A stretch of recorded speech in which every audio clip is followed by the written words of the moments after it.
The doctor is out of his mind. Hello, huge movie fanatic Nate, coming at you to review another horror movie. Gosh, imagine that. Today I'm coming at you to review a movie that pretty much just, I think 3 days ago, actually just turned 25. I just checked this out online, and from what I can find online, this movie, Dr. Giggles, came out in the theater on October 23rd, 1992, so I'm here to coming at you to review Dr. Giggles, and this is original VHS from 1993 by MCA Home, MCA Universal Home Video, VHS.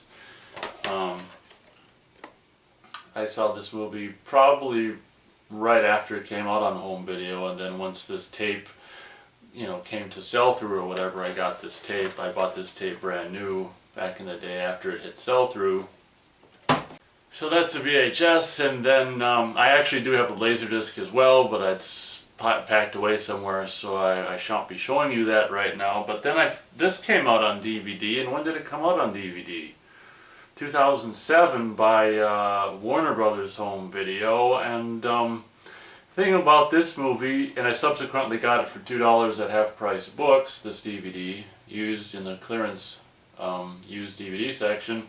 And it should be said that, when this came out on Laserdisc, I mean, this movie was originally kind of the more wider aspect ratio, but I think it was kind of like that Super 35 or whatever the hell James Cameron used to use, where it was the wide screen, but when you put it on home video for full-frame TVs, if you will, you actually got a lot of image on top and bottom. That way you didn't have to cut off so much on the sides. So basically this Warner Brothers DVD is kind of presented 1/8:5 more or less. So you're kind of, I don't know, I think there's still some on the sides missing a little bit. You're not seeing everything on the sides that you'd see in the Laserdisc that's widescreen, but whatever. This DVD presentation still is pretty good, and actually it has come out on Blu-ray, I think, and I think it's like a double feature. I think it's like on Blu-ray and some double feature with another movie or something like that, but I think it's out of print and not really that much available unless I could find it cheap previously viewed. But I mean, the DVD actually looks pretty good and sounds pretty good, so I'm happy with the DVD that I got for $2. Looks like in 2014 by the sticker there.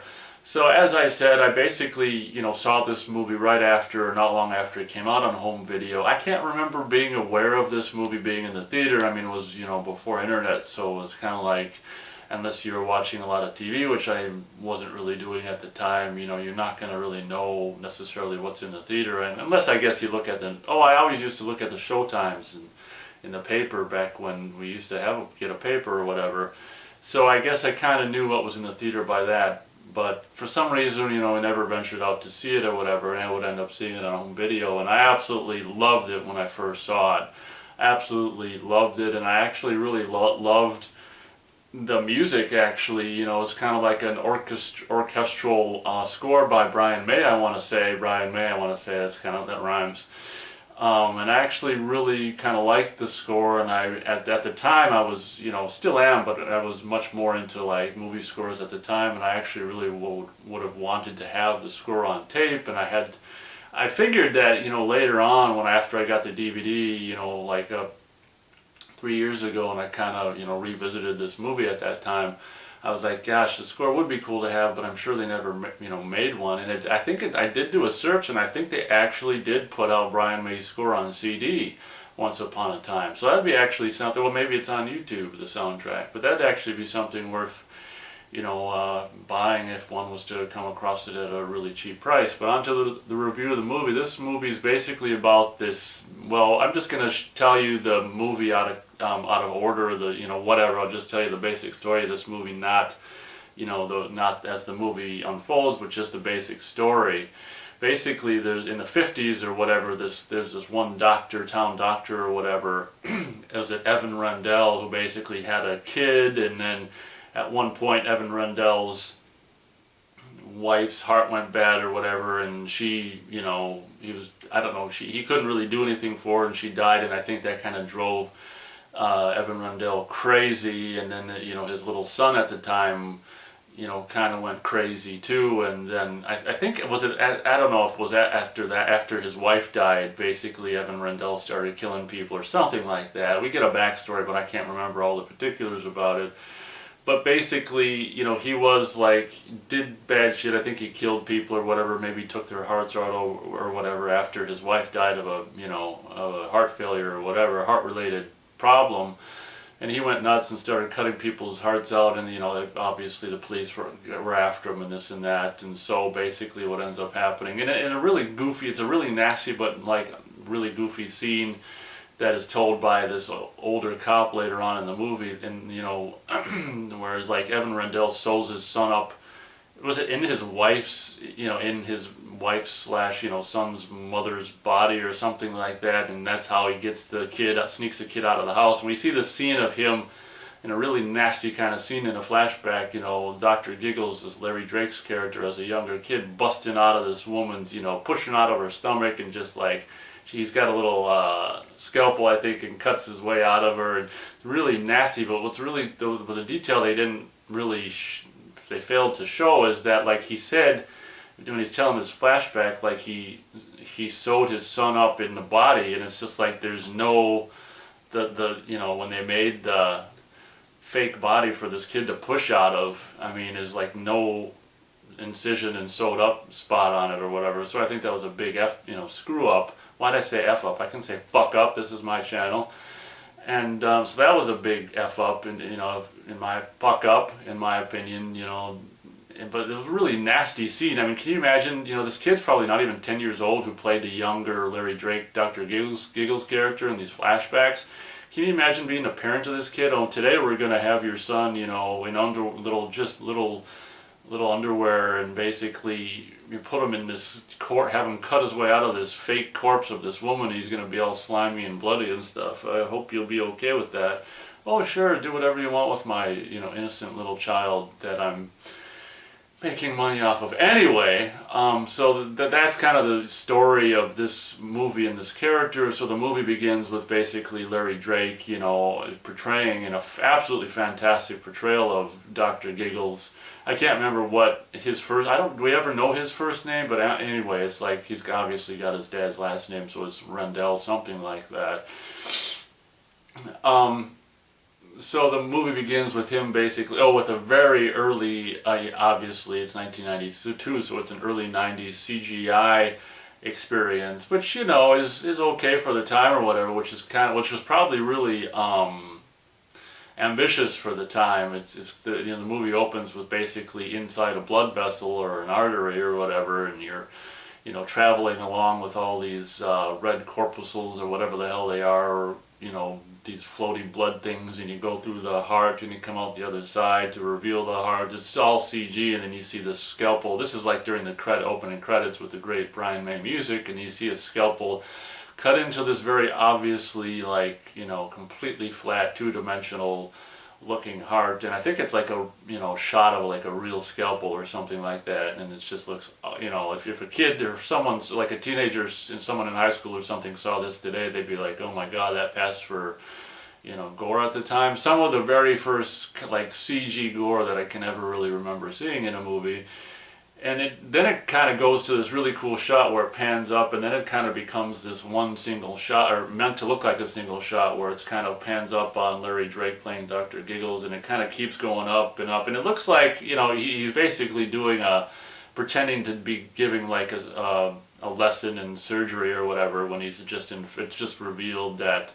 And he's talking very technical, like, oh, we've just, you know, compromised the subdermal whatever, hemoglobin, you know, I'm just making crap up. But he's talking all, like, clinical as he basically cuts this guy's heart open, and as the camera comes up to reveal what's going on, we see that it's just some guy in a suit with this shirt pulled open and his, you know, heart exposed, and he's like, just killed him that way or whatever. And he's basically, somehow it's just completely unrealistic, but somehow at the beginning of the movie, Dr. Giggles kidnaps this guy and finds his way into this, operating theater and let out all these inmates. So they're on the top of this operating kind of theater, observing Dr. Giggles do his worst or whatever. And this movie, it should be said, is full of just all kinds of one-liners. The first being like, you win some, you lose some, or something like that. And the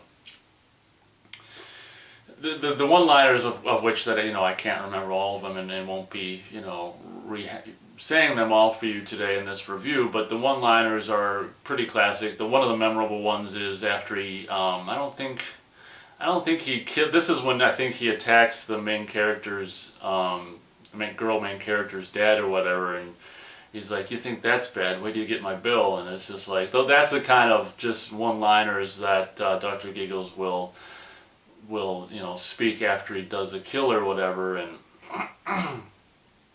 it's ouchless, and referring to this big huge band-aid or whatever. And so a lot of the, even 25 years later, a lot of the one-liners and stuff that he gives when he kills are actually they actually do make you laugh or giggle, if you will. So the movie's basically about Dr. Giggles at the very beginning, very much like Halloween, but in a much more kind of spirited, vocal fashion, will basically kill his way out of his sanitarium or the nut house, wherever he's being kept, and make his way, very much like Michael Myers, back to his hometown of whatever it's called in this movie. This movie takes place in the spring. The high school kids are just getting out of school. It's for summer break.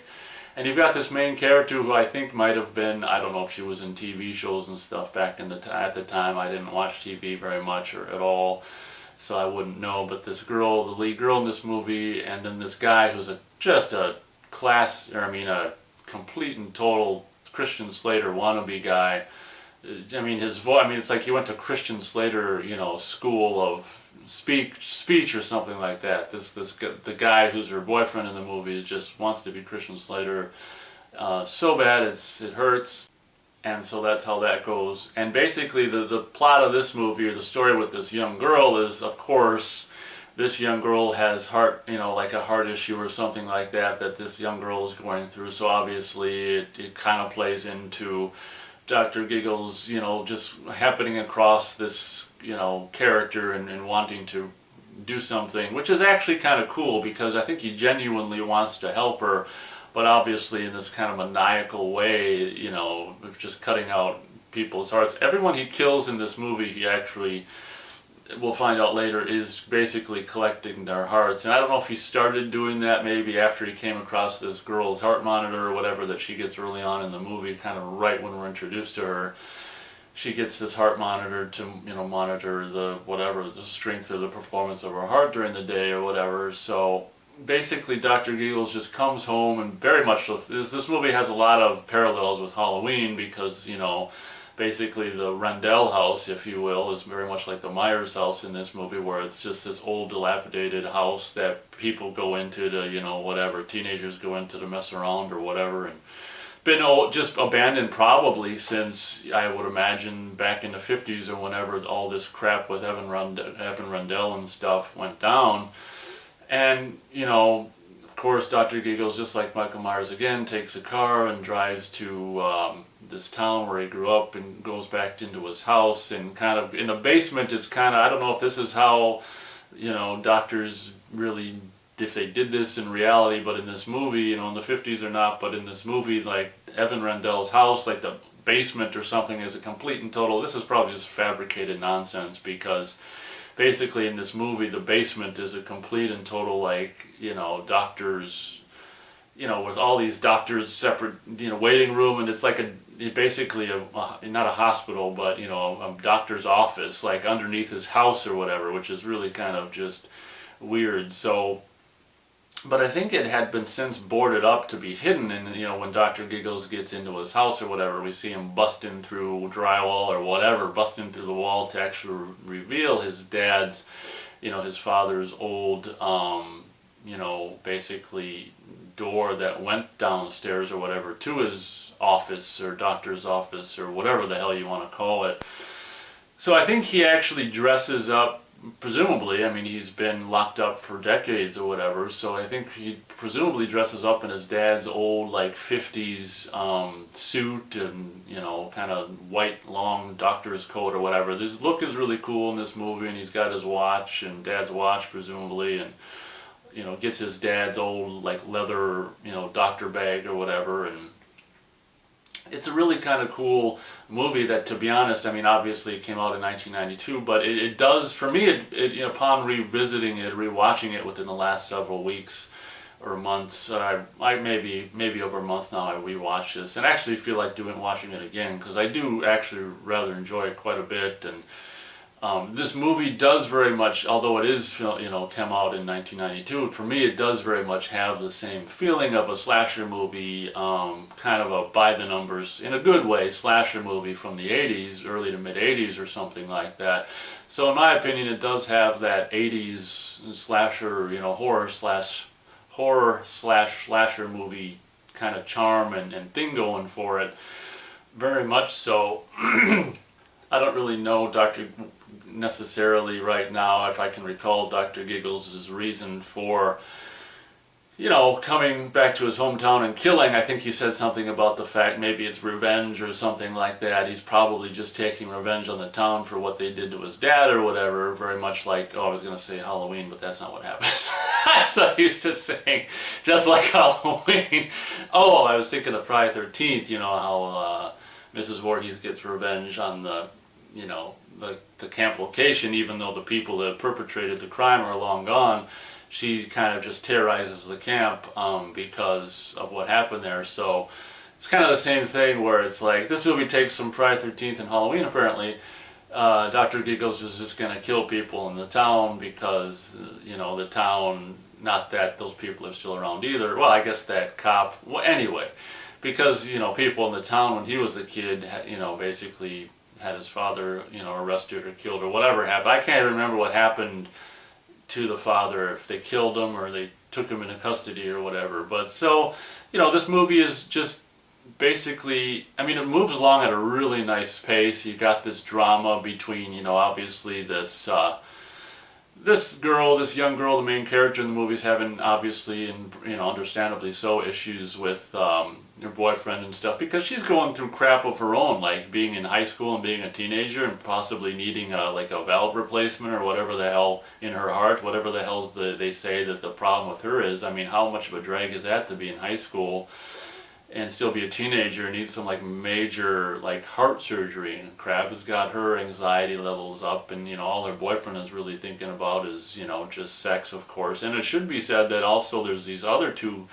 kind of hot girls that I don't understand what the dynamic is between these two girls. I guess they just go everywhere together or whatever. But this one girl who would, you know, go on to be, like, in a couple of years, you know, she'd go on to be Night of the Demons 2, and I can't remember what else. This girl who was like, I can't remember her name, but, you know, this super hot chick who was actually, before this, I think she was in this goofy ass Amityville 4 movie, might have been one of her first things, and kind of a, you know, direct to home video Amityville 4 or whatever, and I can't remember her name, but she's in this. Interestingly enough, then there's a guy who in this movie as well who would go on to be in Night of the Demons 2 as well. So two people at least in this movie would go on to be in Night of the Demons 2 as well. And so you know, there's this really sexy girl and then that girl from Night of the Demons 2, they just kind of, who was also sexy, they just kind of go everywhere together apparently. I don't know what the backstory is with them. But, you know, this one other sexy-ass girl has really got the hots for the Christian Slater wannabe guy, and he's kind of, you know, this is the same kind of premise that goes on, you know, a lot in horror movies like Halloween 4 and all this and that, where the actual girlfriend of a guy is just like, for whatever reason, is, you know, not into, you know, doesn't want what the guy wants or something at the time. So then there's this tempting, sexy chick off to the side that, you know, wants him, and you know how it goes, that kind of thing. But, you know, it should be said before I end the review that there's this really sexy scene involving this girl who wants the, you know, is the Christian Slater guy. So there's a sexy scene between her and him that involves a saxophone. If you've seen the scene, you know what I'm talking about. If you haven't seen the scene, you don't know what I'm talking about. But that's all I'll say about that scene. It's actually, for being, you know, non-XXX, it is pretty, it's funny how just, you know, a saxophone and, you know, this hot girl's mouth can be so hot. such a sexy scene. But if you've seen the movie, you know what I'm talking about. So that's pretty much it. Dr. Giggles, in my opinion, a very competent kind of... It's funny because it's like a slasher movie that didn't get made in the 80s, that kind of got made a little late. Not that that's a bad thing. That kind of came out... You know, I'd call it an 80s slasher movie that didn't come out until 1992 is basically what it boils down to. Something they never got around to until 92. I think it's absolutely fantastic and just continues to move at a very steady pace with an absolutely fantastic orchestral score. And it's really funny because when Dr. Giggles goes in this one house to kill a couple of these teenagers or whatever, one of their, I can't remember whose house it is, one of their younger siblings is downstairs playing Nintendo, just like this, sitting on the ground in front of the TV, like, just like zombified in front of the TV. Probably, you know, hasn't slept for days or whatever, and it's just like, and Dr. Giggles actually goes, you know, stands behind the kid and is like, gonna kill, you know, you presume he's gonna kill the kid, and he sees what he's doing, and Dr. Giggles is like, terminal, like, I'm not gonna kill this kid because he's already gone, which is an interesting commentary on kind of, you know, the early years of video games and what they can do to people and stuff like that. I mean, nowadays you'd have a kid or a teenager, like, you know, basically on their smartphone with drool coming out of their mouth, and Dr. Giggles would look at them and say, terminal. So it's, you know, it's kind of a little bit of, whether it was intended or not, it was an interesting commentary on, you know, basically youth and their obsession with technology, or in this case, you know, 8-bit video game or whatever. But I think that's pretty much it. I'm really, after some of the reviews I've done recently, going to try not to do this beat-by-beat thing where I just do basically a movie from the beginning to end in a vocal version. So I think we'll leave it at that. I mean, the kills are obviously all kind of like medical related or whatever, and it's funny because, you know, a lot of this shit that would not fit in his little, you know, kind of older, from 1950s or 40s leather doctor bag or whatever. And in particular towards the end, some of these, at the very end of the movie, when that's one thing that I will kind of say maybe is not so great about the movie towards the end, where it's like you think he's dead and then he comes back in the hospital. Very, you know, it's very unrealistic. I mean, it's a horror movie, so whatever, but the way he just, you know, comes back in the hospital and with all these huge, big kind of jury-rigged things that he made himself or whatever, and breaks into the hospital to continue to try to basically, he's still harassing this girl who's got heart issues or whatever, but the way he kind of goes out for the final time, where he's like, gets impaled by his own things, or his own medical apparatus by this girl, and he kind of, with drool coming out of his mouth, looks right at camera, and in a very great, you know, line reading, if you will, or line performance, Larry Drake's like, "Is there a doctor in the house?" And he just like falls on forward into his implements, and they come out his back or whatever. So I mean, there's, you know, it's a very much a tongue-in-cheek kind of movie, and obviously a movie by the title called Dr. Giggles isn't going to be something that's going to be extremely serious, or a movie that's going to want to, you know, try to brown nose for a frickin' worthless Academy Award or whatever. So I would give Dr. Giggles 3 stars out of 4 stars. Yeah, it might be kind of high for Dr. Giggles, but it's because I think this movie does what it does well. I think film stock, I think I've said this before in reviews past, that film stock in the, you know, late 80s, early 90s was absolutely beautiful. And to be honest, the DVD, you know, does look really good in my opinion. And actually, just for being, you know, 2-channel stereo surround, the sound is actually really good in my opinion as well. And just kind of directional, you know, on-screen stuff going on, and just the music sounds great. And, you know, I just think it's an all-around great, you know, kind of goofy tongue-in-cheek horror movie that knows what it is and doesn't have any, you know, delusions about what it is or isn't or trying to be or whatever. So thank you very much for watching my review of Dr. Giggles, and as always, we'll catch you on the next movie review.